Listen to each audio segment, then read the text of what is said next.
Bismillahirrahmanirrahim. Assalamualaikum warahmatullahi wabarakatuh. Perkenalkan, nama saya Bella Adelia Puspitasari. Saya merupakan mahasiswa Universitas Islam Negeri Makassar, Fakultas Ekonomi dan Bisnis Islam. Pada kesempatan kali ini, kita akan membahas mengenai sosialisme dan marxisme. Sebelum melangkah lebih jauh, ada baiknya kita mereview kembali ingatan kita mengenai sosialisme. Teman-teman pasti sudah tahu bahwa sosialisme ini merupakan antitesa dari kapitalisme. Sosialisme adalah ajaran atau paham kenegaraan dan ekonomi yang berusaha supaya harta, benda, dan perusahaan menjadi milik negara. Beberapa cabang sosialisme sudah muncul sebagai bagian besar kontraksi filosofis. Misalnya saja sosialisme utopis. Ada juga yang muncul di kala panasnya revolusi, misalnya Marxisme dan Leninisme. Tak hanya itu, sosialisme juga ada yang muncul hanya sebagai produk dari partai yang berkuasa, misalnya Stalinisme dan anarko-sindikalisme. Bahkan sosialisme ini ada yang muncul sebagai pendukung revolusi sosialis, misalnya Mionisme, Marxisme-Leninisme, sosialisme revolusioner, anarkisme sosial, dan trotskisme. Baik, melangkah ke segmen selanjutnya, kita akan membahas mengenai kaum sosialis awal. Kaum sosialis awal ini menyusul pada saat terjadinya revolusi Prancis. Sejumlah teori sudah mulai beredar di Eropa pada saat itu.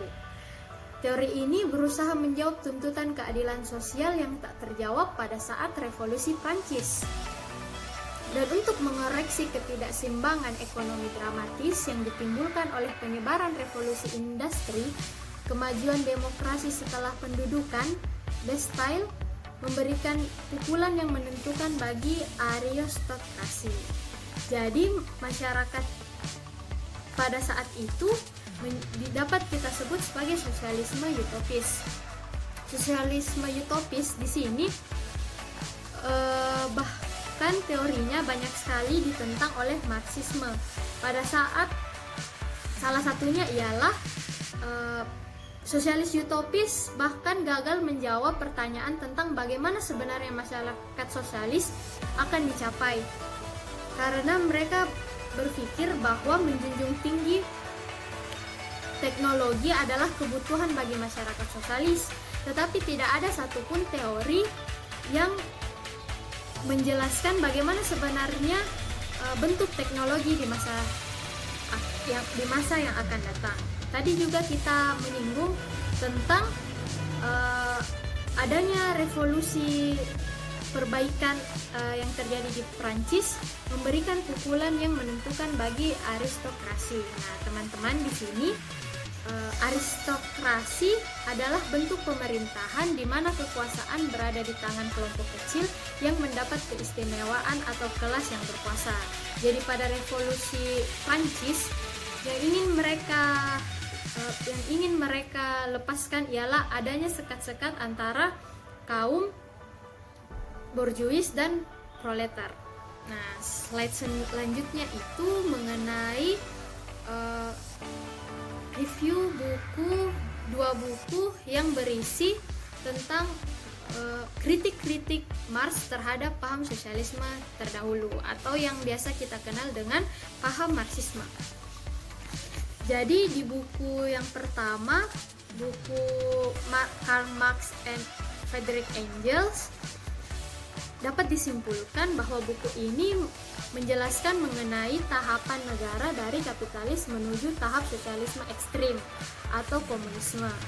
Pertukaran komoditas yang diperluas berakhir pada fase pertama atau tahap komunisme. Jadi di buku ini dia menekankan pembagian tahap-tahap dari masyarakat sosialis awal ke tahap sosialis ekstrim atau yang kita kenal dengan tahap komunisme.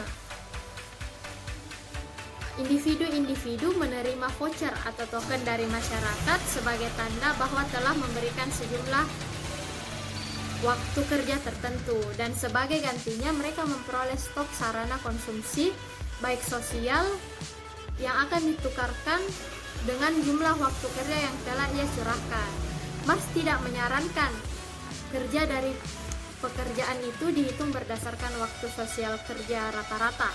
Waktu kerja ini di sini cukup didasarkan pada jumlah aktual waktu kerja individu dalam koperasi tertentu. Buku yang satunya yaitu Komunis Manifesto, Marx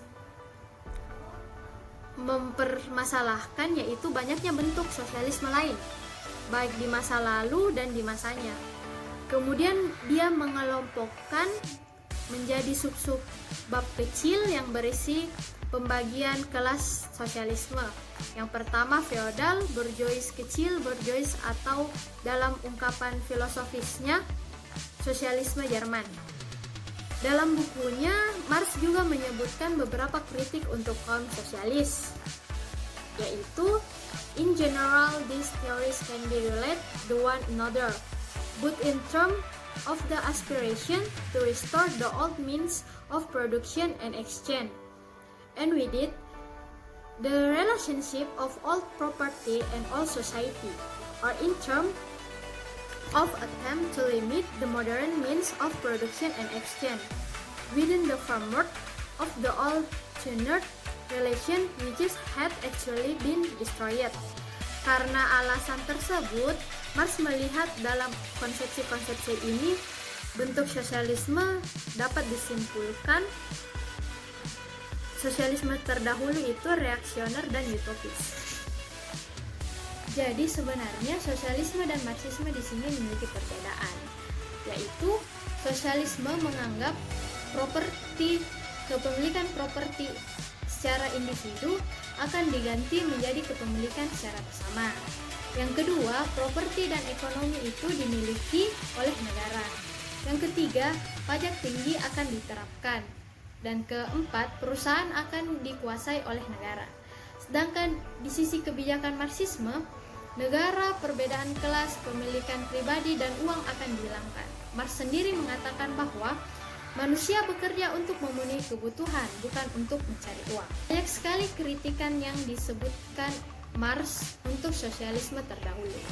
Namun, bukan berarti pandangan Marx itu benar. Ada beberapa kritikan mengenai paham Marxisme. Salah satunya ialah pandangan Marx bahwa revolusi terjadi sebagai akibat dari adanya interaksi kelas, di mana salah satu kelas mendominasi kelas lainnya, sehingga menimbulkan kesadaran di kelas yang kecil untuk melakukan revolusi secara cepat. Tetapi kenyataan bahwa revolusi hanya terjadi di negara kapitalis tampaknya merupakan kesalahan besar bagi Marx, yang mana bisa dilihat dari revolusi etnis Chechnya di Uni Soviet ketika berada di bawah pimpinan Mikhail Gorbachev. Ternyata walaupun Uni Soviet telah menerapkan sistem sosialis di negaranya dengan menciptakan ketiadaan kelas-kelas eksklusif, tetapi tetap saja terjadi revolusi. Realiti ini bahkan bertolak belakang dengan negara kapitalis di Eropa Barat yang bahkan terus mengalami pertumbuhan ekonomi yang positif.